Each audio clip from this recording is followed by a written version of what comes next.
kekasih yang sedang kukucuprakan di tepi pantai. Karena sudah bosan ditanya kapan kawin, pria bernama Roman ini berniat untuk menikahi pacarnya. Tapi sebelum hajatan digelar, ia berniat untuk melakukan pesta bujang dengan apruk-aprukan bersama teman-temannya di Ruyuk yang gatal. Lalu, film pun baru dimulai. Beberapa minggu kemudian, Shin beralih ke kawasan hutan yang tentunya jauh dari pemukiman. Biar kalau ada apa-apa sulit minta tolong dan ceritanya jadi menarik, ujar sutradara. Bisa kita lihat Roman bersama teman-temannya sedang mendayung perahu kayak. Rupanya Roman mengajak kakak dan ketiga temannya berpetualang di hutan sebelum WO hajat nagih biaya RAB.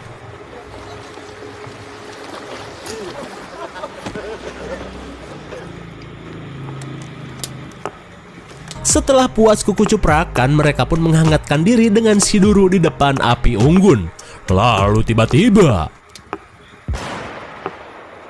sontak mereka pun kaget saat mendengar suara tembakan. Akan tetapi mereka menganggap jika suara itu berasal dari seorang pemburu bajing dan burung pipit. Kemudian pria bernama Stefan mengajak mereka untuk menikmati pemandangan dari ketinggian. Namun tanpa ada yang sadar, seseorang dari kejauhan sedang memperhatikan mereka. Singkat cerita, mereka pun sampai di lokasi yang ditunjuk Stefan. Dan saat melihat pemandangan yang hedon, kakak Roman langsung melakukan sesi foto-foto guna pamer di medsos. Namun karena takut kemagriban di Ruyuk, kelima karyawan Ojon's Company ini berniat untuk langsung pulang. Aber ich sehe schon wieder mich selbst da sitzen und so eine Nachtschicht fertig schreiben. Na, niedlich. Di tengah perjalanan, mereka menemukan boneka Omikron yang entah milik siapa. Lantas, kakak Roman yang bernama Albert pun memulungnya. Ngan pupulung we. Kemudian mereka melanjutkan perjalanan menuju mobil. Ja, ist geschafft. Okay. Mendengar suara tembakan lagi, mereka pun langsung kaget karena suara tersebut terdengar begitu dekat. Woher wissen Jäger? Scheiße. Tanpa diduga, tembakan itu mengenai lengan Vincent. Sambil memarahi si pemburu yang entah di mana, mereka pun langsung menolong temannya ini.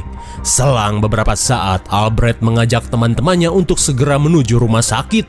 Tapi tiba-tiba, Hör auf zu schießen, ihr Vollidioten! Scheiße, der Reifen ist weg. saat ban mobil ditembak, kelima pria ini merasa jika si penembak sedang mengincar mereka.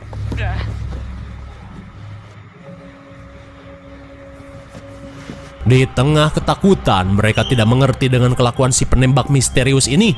Mereka pun terlihat bingung bagaimana cara untuk kabur. Mana Kang Tambal tublas jauh. Kemudian, Albert berusaha menghubungi polisi. Akan tetapi, sudah bisa ditebak. Sinyal HP selalu hilang di setiap film Sakahayang.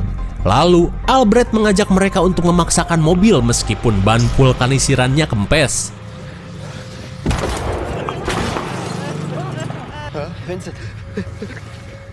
Saat si penembak semakin brutal, Stefan mengajak semuanya untuk apruk-aprukan dan bersembunyi di dalam hutan. Dirasa ngumpet di Ruyuk cara terbaik, mereka pun langsung ngelari ngebret seedan-edannya.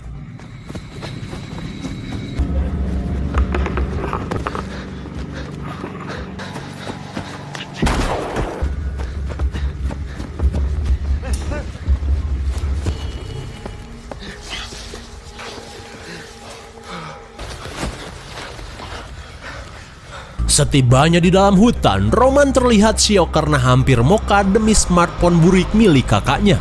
Dan tak jauh dari lokasi ini, mereka melihat sebuah kalung ceringe yang biasa dipakai bocil cewek. Entah milik siapa benda itu. Kemudian Roman mengajak semuanya untuk menuju jalan setapak agar mereka tidak tersesat. Dengan melihat foto dari HP Albert, mereka bisa mengetahui di mana lokasi jalan tersebut. Dan saat mereka melanjutkan pelarian, tiba-tiba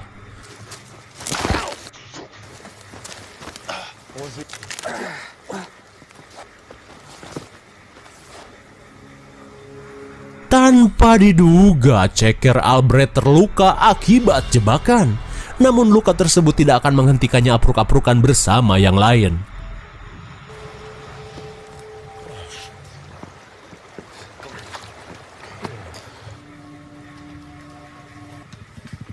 Hört ihr das auch? Semakin jauh memasuki hutan, tiba-tiba mereka mendengar suara helikopter.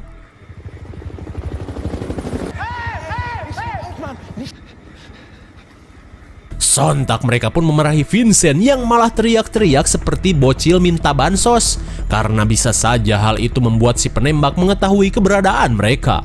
Sebelum si penembak datang, mereka pun lanjut apruk-aprukan.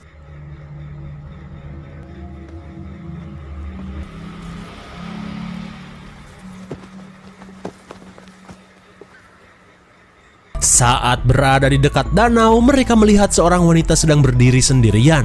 Dari kejauhan, Stefan berusaha meminta bantuan kepada wanita ini.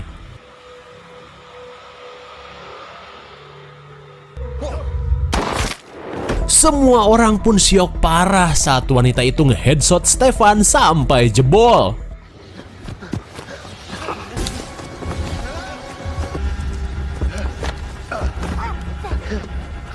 Setelah berhasil kabur, mereka merasa yakin jika wanita itu adalah si penembak misterius. Meskipun ceker Albrecht semakin parah, ia mengajak teman-temannya untuk lanjut kabur.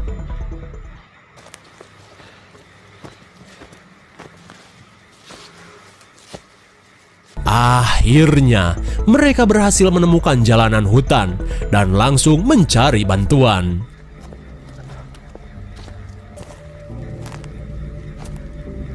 Tanpa mereka sadari, si penembak misterius terus mengikuti kemana mereka pergi. Hey, Lalu di tengah perjalanan, tiba-tiba mereka menemukan sebuah villa.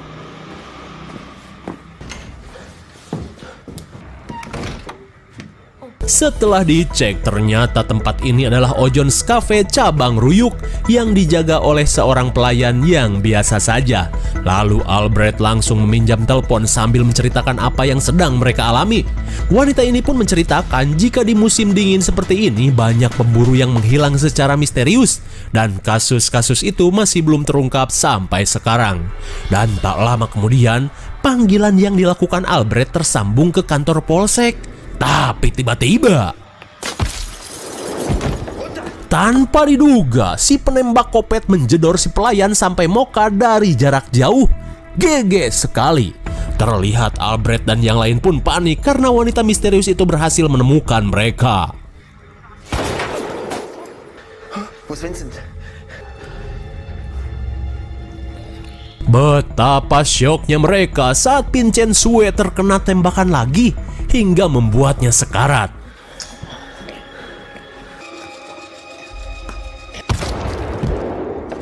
Akhirnya, Vincent pun modar saat tangkuraknya dicium pelor.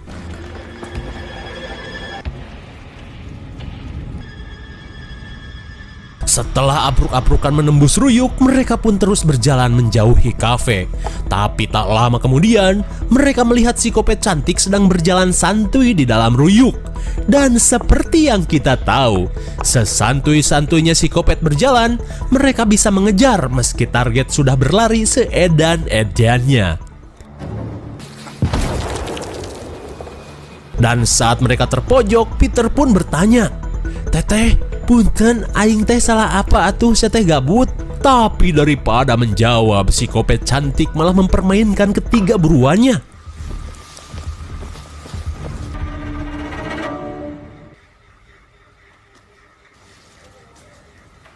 Dirasa sudah jauh dari si kopet, mereka berniat untuk bersembunyi sambil istirahat.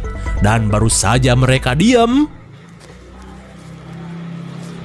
cepat sekali, entah bagaimana caranya si kopet bisa mengejar.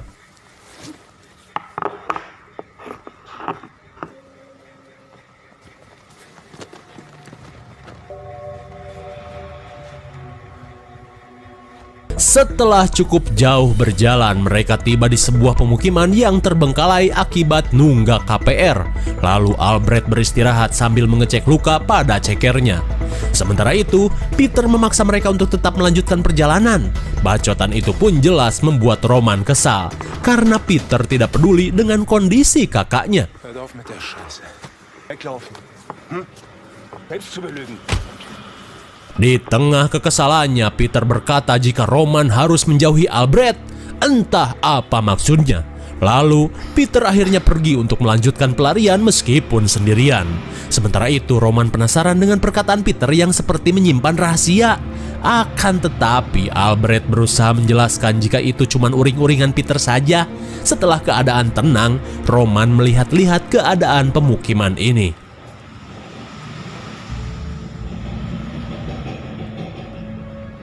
Di dekat sebuah rumah, Roman melihat batu yang seperti kuburan seorang bocil.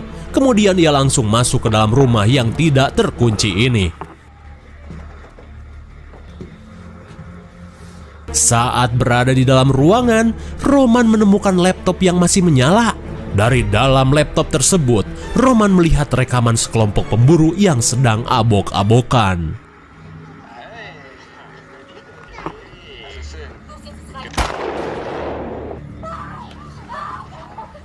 Ternyata rekaman ini merupakan milik para pemburu yang telah menghabisi anaknya psikopat cantik. Di sisi lain, Peter yang memilih kabur kini baru tiba di jalanan hutan. Mendengar suara tembakan, mereka merasa jika ada yang gak beres dengan Peter. Kemudian Roman mengajak Albrecht untuk segera menyusulnya.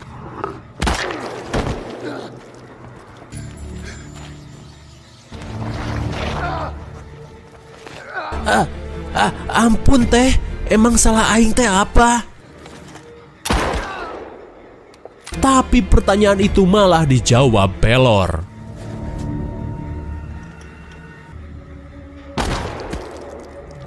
Melihat jidat temannya dicium Pelor, Roman dan Albrecht pun langsung kabur.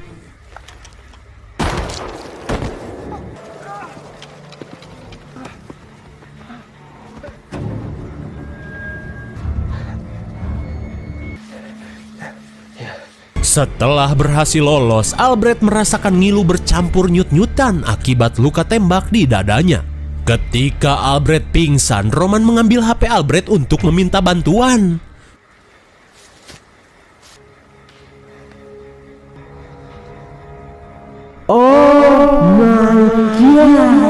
Betapa kagetnya Roman karena selama ini Albrecht menjalin cinta dengan calon istrinya. Lu kenapa, man? Lu. Melihat Roman memegang HP-nya, Albrecht sadar jika skandalnya sudah terbongkar. Berapa kali kau ngaduk istri gue, ha? Gak sering kok. Paling pas lu gak ada doang, man. Anyim, lu ikut-ikutan patungan benih, terus gue yang harus ngawinin gitu, ha?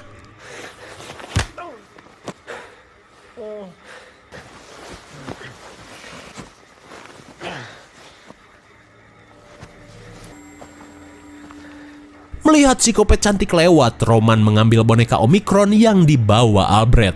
Siapa tahu aja boneka ini bisa meluluhkan wanita kopet itu.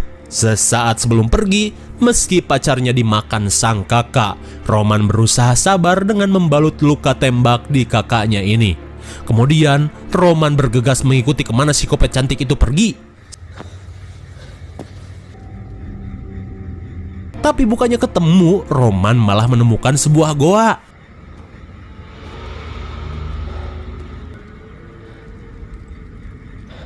Betapa kagetnya Roman saat melihat jasad teman-temannya dikumpulkan dalam goa.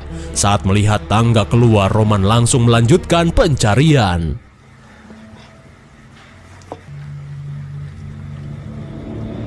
Melihat psikopat di sisi jurang, Roman menyelinap untuk langsung menghabisinya.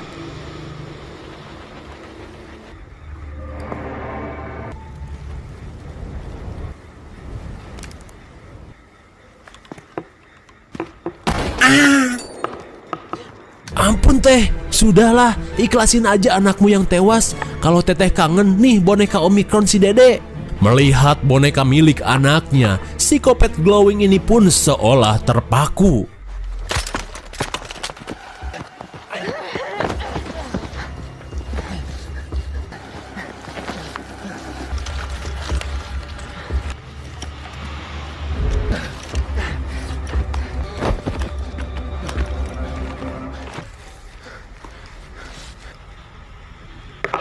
Namun psikopat glowing ini seolah sadar dengan apa yang ia lakukan tidak akan merubah apapun. Psikopat glowing ini memilih untuk menyusul anaknya di alam lain.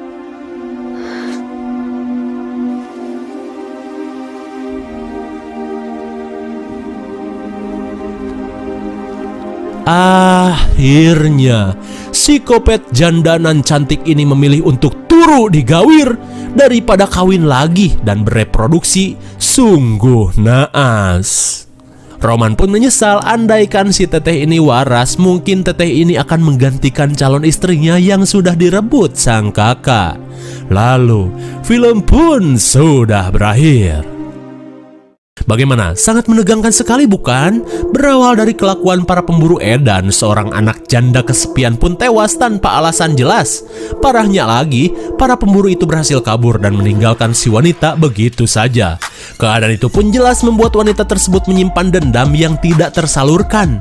Dan hingga pada akhirnya, kesedihan dan dendam menjadikan wanita ini sosok psikopat glowing dengan skill tembak di atas rata-rata. Dengan menghabisi orang-orang di dalam hutan, ia melampiaskan kemarahannya. Begitupun ketika Roman dan teman-temannya berada di hutan ini.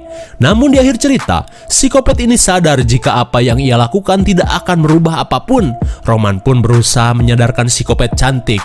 Akan tetapi psikopat glowing ini malah memilih turu di gawir dan menyusul anaknya daripada kawin lagi. Padahal Sakahayang yakin wanita ini masih laku dan bisa hidup bahagia. IMDb film ini adalah 4,3 dan menurut Sakahayang cocok diberi nilai 5,0 karena bukan cuma menegangkan, sosok psikopat yang satu ini enak dilihat dan tidak burik seperti psikopat-psikopat biasanya. Mungkin segini saja review dan pembahasan film Prey 2020. Jangan lupa like, share, dan subscribe supaya kalian tidak ketinggalan jika ada video-video. Thanks for watching and see you on next video. Bye bye.